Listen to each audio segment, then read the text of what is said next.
প্রথমে আমাদের পিডিএফ ফাইলটি ওপেন করার পর এইরকম একটা ইন্টারফেস আসবে।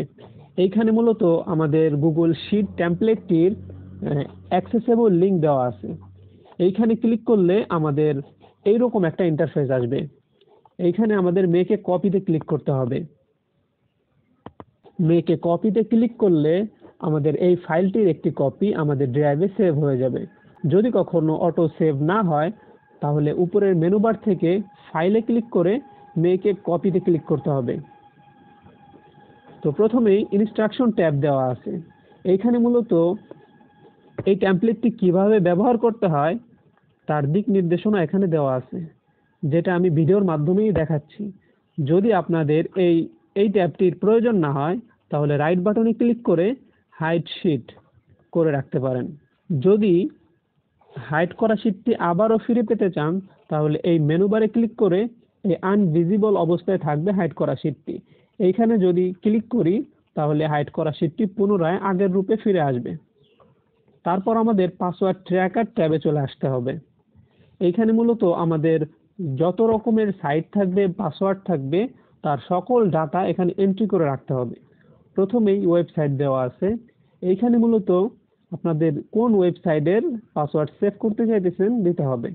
যেমন আপনি যদি ফেসবুকের পাসওয়ার্ড দিতে চান, আপনার যদি একাধিক ফেসবুক প্রোফাইল থাকে তাহলে ফেসবুকের সাথে আপনি একটা নাম দিতে পারেন, ফেসবুক প্রোফাইলের নাম, যে এফবি অথবা ফেসবুক আপনার নাম, যে প্রোফাইল ওই প্রোফাইলের নাম, অথবা আপনার ইচ্ছা মতো একটা নাম দিতে পারেন যাতে পরবর্তীতে আপনার খুঁজতে সহজ হয়। তো আমি এখানে দুইটা ফেসবুক অ্যাড করছি, ফেসবুক 1 এবং ফেসবুক 2। এই তথ্যগুলো আমরা পাসওয়ার্ড ফাইন্ডারে গিয়ে বের করতে পারবো।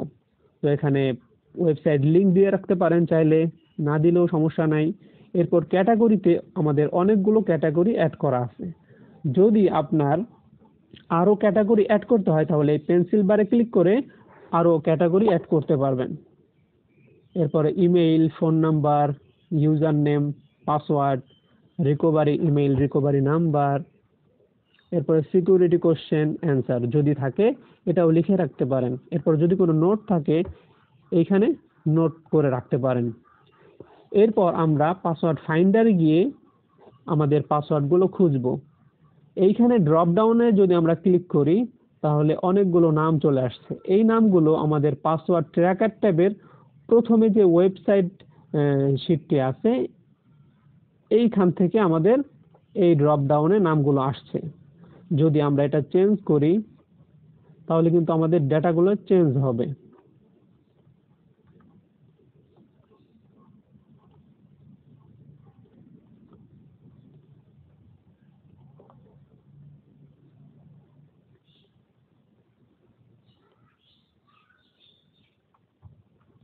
আপনি চাইলে এখানে সার্চও করতে পারেন।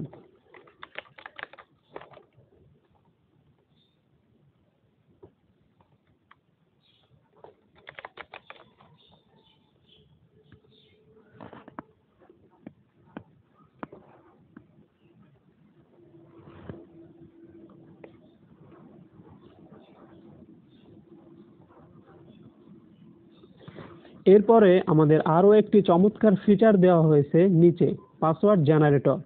যদি কখনো আপনার স্ট্রং পাসওয়ার্ড জেনারেট করার প্রয়োজন হয় তাহলে এই শিটটির মাধ্যমে সহজেই করতে পারবেন। এইখানে অটোমেটিক একটি পাসওয়ার্ড জেনারেট অবস্থায় আছে। যদি আপনার এটি চেঞ্জ করার প্রয়োজন হয় তাহলে এই ড্রপ ডাউনে ক্লিক করে অন্য আরেকটি যে বাটন আছে ট্রাই অ্যানাদার ওয়ান, এইখানে ক্লিক করতে হবে, তাহলে আমাদের পাসওয়ার্ডটা কিন্তু চেঞ্জ হবে। আর যদি এই ড্রপ ডাউনে ট্রাই অ্যানাদার ওয়ান এই বাটনটি সিলেক্ট করা থাকে তাহলে আমাদের জেনারেট এগেইন এটাই ক্লিক করতে হবে, তাহলে এটা চেঞ্জ হবে। এরকম যতবার আমাদের এই বাটনটি সিলেক্ট করব প্রত্যেকবারই আমাদের আলাদা আলাদাভাবে নতুন নতুন পাসওয়ার্ড জেনারেট হবে। তো আপনার যদি কখনো স্ট্রং পাসওয়ার্ড জেনারেট করার প্রয়োজন হয় তাহলে এখান থেকে জেনারেট করে নিতে পারেন। আর যেখানে ফর্মুলা দেওয়া আছে সেখানে যদি কখনো ভুলক্রমে ডিলিট বাটনে চাপ লেগে যায় তাহলে অবশ্যই ক্যান্সেল করে দিতে হবে। আর পাসওয়ার্ড ট্র্যাকার ট্যাবে আমাদের আরও একটি ফিচার দেওয়া আছে। উপরে হেডার বারে ফিল্টার অপশন যুক্ত করা আছে। এইটার মাধ্যমে আপনি আপনার ডাটাগুলো ফিল্টার করেও দেখতে পারবেন। তো আজকের মতো এই পর্যন্তই। যদি কারো বুঝতে অসুবিধা হয় তাহলে আমাদের ইমেল করতে পারেন বা হোয়াটসঅ্যাপে যোগাযোগ করতে পারেন। Thank you.